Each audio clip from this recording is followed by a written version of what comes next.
बेटे ने जिस माँ को स्टेशन पर लावारिस छोड़ा, 5 साल बाद उसी माँ के पैरों में गिरकर भीख मांगता दिखा बेटा। यह कहानी है कलयुगी रिश्तों, विश्वासघात और समय के उस पहिए की, जो जब भी घूमता है तो राजा को रंक और रंक को राजा बना देता है। कानपुर के रेलवे स्टेशन पर भारी भीड़ थी। हर कोई अपनी अपनी ट्रेन पकड़ने की जल्दी में था। इसी भागम भाग के बीच प्लेटफॉर्म नंबर 4 के एक कोने में एक पिलर के सहारे सुमित्रा देवी बैठी थी। उनकी उम्र लगभग 65 वर्ष रही होगी। आंखों पर मोटा चश्मा, हाथ में एक पुरानी कपड़े की पोटली और चेहरे पर घबराहट के भाव। वह बार बार भीड़ में किसी को तलाश रही थी। उनके बगल में एक पानी की बोतल रखी थी जो अब गर्म हो चुकी थी।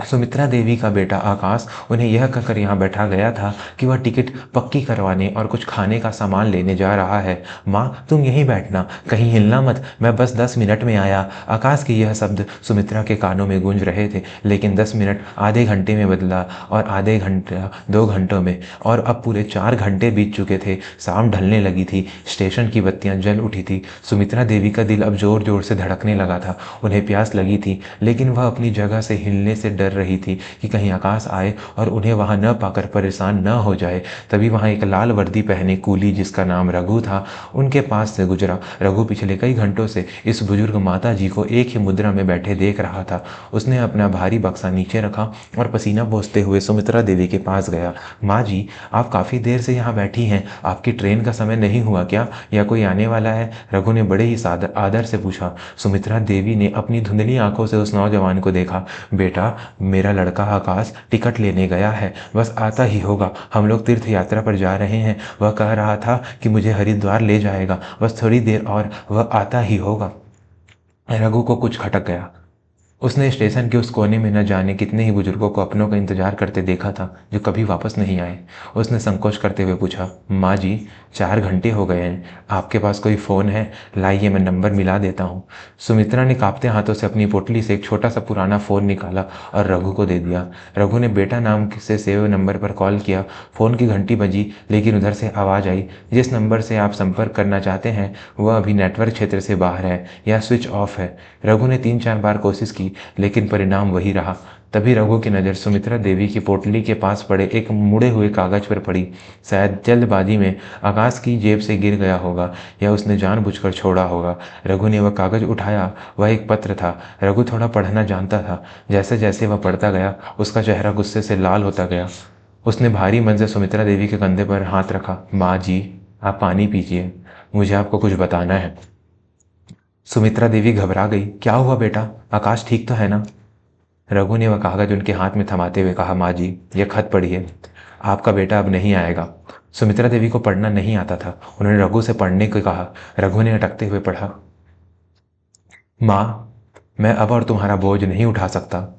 मेरी पत्नी और मैं अपनी ज़िंदगी जीना चाहते हैं। मैं तुम्हें हरिद्वार के नाम पर लाया था, लेकिन अब तुम यहीं रहो या किसी आश्रम में चली जाओ।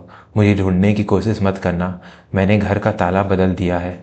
यह सुनते ही सुमित्रा देवी के हाथ से पानी की बोतल छूट गई। वह चीख भी नहीं पाई, बस उनकी आंखों से आंसुओं का सैलाब बह निकला।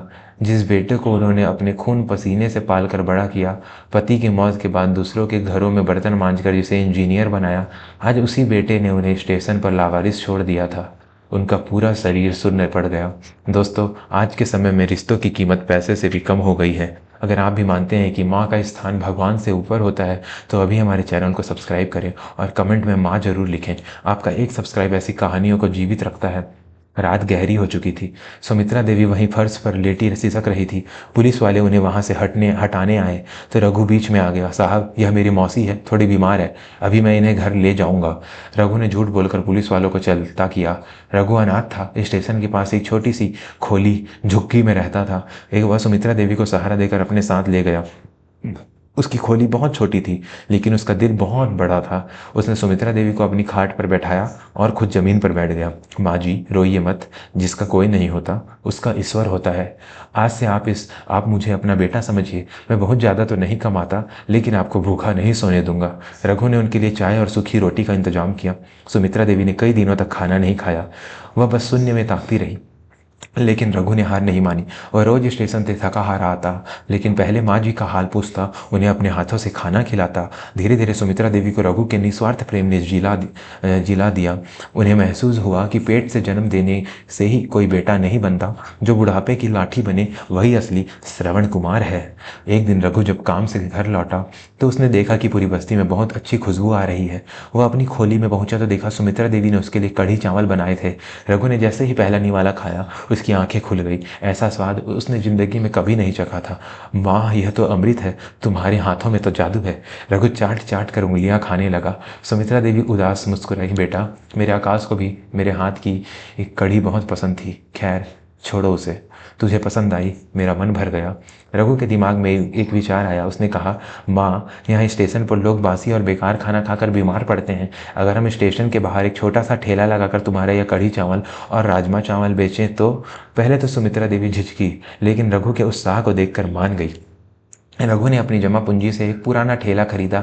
सुमित्रा देवी ने मसाले कूटकर अपना खास मसाला तैयार किया। पहले दिन उन्होंने 50 प्लेट खाना बनाया। स्टेशन के बाहर माँ के हाथ का थाना नाम से ठेला लगा और आप यकीन नहीं करेंगे, महज 2 घंटे में सारा खाना बिक गया। लोग उंगलियां चाटते रह गए। सुमित्रा देवी के मसालों का जादू लोगों के सिर चढ़कर बोलने लगा। जो यात्री एक बार खाना खाता वह अगली बार अपने परिवार को भी साथ लाता। देखते ही देखते वह एक ठेला एक छोटी दुकान में बदल गया। रघु ने कूली का काम छोड़ दिया और पूरी तरह माँ के साथ काम में लग गया। सुमित्रा देवी सिर्फ खाना नहीं बनाती थी, वह उस खाने में अपना ममता और आशीर्वाद भी मिलाती थी। उनकी एक खास अचार की रेसिपी इतनी मशहूर हुई कि शहर के बड़े बड़े होटलों से ऑर्डर आने लगे। 5 साल बीत गए। वक्त का पहिया घूमा। सुमित्रा देवी स्टेशन पर बेसहारा बैठी थी। सुमित्रा देवी स्टेशन पर बेसहारा बैठी थी, आज वह शहर की एक जानी मानी हस्ती थी। उनका ब्रांड सुमित्रा फूड्स पूरे राज्य में मशहूर हो चुका था। अब उनके पास अपना बड़ा घर, गाड़ी और सैकड़ों कर्मचारी थे। रघु अब रघु नहीं, बल्कि कंपनी का मैनेजिंग डायरेक्टर श्री रघुनंदन था। लेकिन घर में वह आज भी सुमित्रा का वही लाडला बेटा था, जो जमीन पर बैठकर उनके हाथ से खाना पसंद करता था। दूसरी तरफ आकाश का क्या हुआ? कहते हैं ना, जैसी करनी वैसी भरनी। आकाश ने जिस पत्नी के कहने पर अपनी माँ को छोड़ा था, उस पत्नी ने आकाश की सारी संपत्ति अपने नाम करवा ली और एक अमीर मित्र के साथ भाग गई। आकाश पर गबन का आरोप लगा और उसकी नौकरी भी चले गई।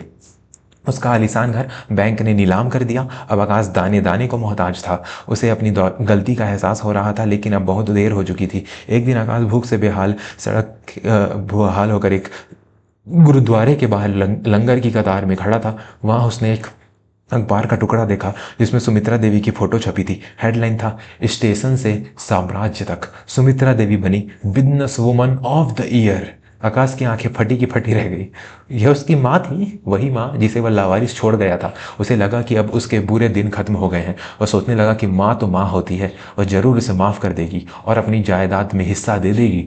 वह गंदे कपड़ों में ही सुमित्रा फूड्स के हेड ऑफिस पहुंच गया। दोस्तों, क्या आकाश को माफ़ी मिलनी चाहिए? कहानी के इस सबसे अहम मोड़ पर आगे बढ़ने से पहले, अगर आप मानते हैं कि कर्मों का फल इसी जन्म में मिलता है, तो चैनल को सब्सक्राइब जरूर करें और बेल आइकन दबाएं। ऑफिस के गेट पर गार्ड ने आकाश को रोक लिया। कहाँ जा रहे हो? यहाँ भीख नहीं मिलती, गार्ड ने कहा।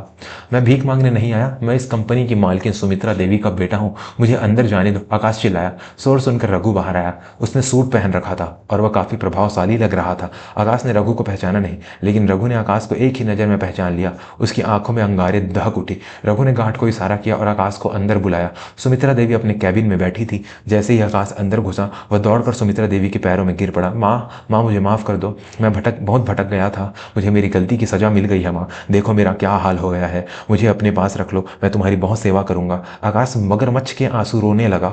सुमित्रा देवी ने अपने पैर पीछे खींच लिए। उन्होंने अपनी कुर्सी घुमाई और कठोर नजरों से आकाश को देखा। उनकी आंखों में अब वह लाचारी नहीं थी जो 5 साल पहले स्टेशन पर थी, अब वहां स्वाभिमान का तेज था। कौन हो तुम? सुमित्रा देवी ने सर्द आवाज में पूछा। हक्का बक्का आकाश हक्का बक्का रह गया। माँ, मैं तुम्हारा आकाश, तुम्हारा अपना बेटा। सुमित्रा देवी अपनी कुर्सी से उठी और रघु के कंधे पर हाथ रखा। मेरा बेटा यहाँ खड़ा है, मेरा बेटा रघु है। तुम तो वह हो जो मुझे 5 साल पहले स्टेशन पर मरा हुआ समझकर छोड़ गए थे। जिस माँ को तुम बोझ समझते थे, आज वह सैकड़ों लोगों का पेट भरती है, और यह सब मेरे इस बेटे रघु की बदौलत है। लेकिन माँ, खून का रिश्ता, आकाश ने गिड़गिड़ाते हुए कहा। खून का रिश्ता? सुमित्रा देवी ने कड़क कर कहा। रिश्ते खून से नहीं, एहसास और सेवा से बनते हैं। तुमने मेरा खून का रिश्ता उसी दिन खत्म कर दिया था जब तुमने मुझे उस ठंडी रात में भूखा प्यासा छोड़ा था। अगर उस रात रघु ना होता तो मैं शायद मर चुकी होती। तुम मेरे लिए मर चुके हो आकाश, यहाँ से चले जाओ इससे पहले कि मैं सिक्योरिटी को बुलाऊं। रघु ने आगे बढ़कर आकाश का हाथ पकड़ा। सुना नहीं तुमने? मैडम ने कहा बाहर जाओ और दोबारा यहाँ अपनी मनहूस शकल मत दिखाना। यहाँ गरीबों को खाना मुफ्त मिलता है लेकिन गद्दारों को पानी भी नहीं। रघु ने आकाश को धक्के मारकर ऑफिस से बाहर निकाल दिया। आकाश गेट के बाहर सड़क पर गिर पड़ा।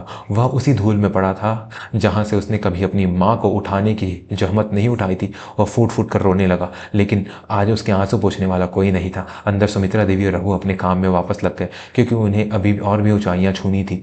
निष्कर्ष दोस्तों, इस कहानी से हमें यह सीख मिलती है कि माता पिता का दिल कभी नहीं दुखाना चाहिए। उनकी दुआओं में वह ताकत होती है जो मिट्टी को भी सोना बना सकती है और उनकी बद्दुआ अर्श से फर पर ला सकती है। और हाँ, सगा वही है जो मुसीबत में साथ खड़ा हो। सिर्फ एक ही कुल में जन्म लेने से कोई अपना नहीं हो जाता। आपको यह कहानी कैसी लगी?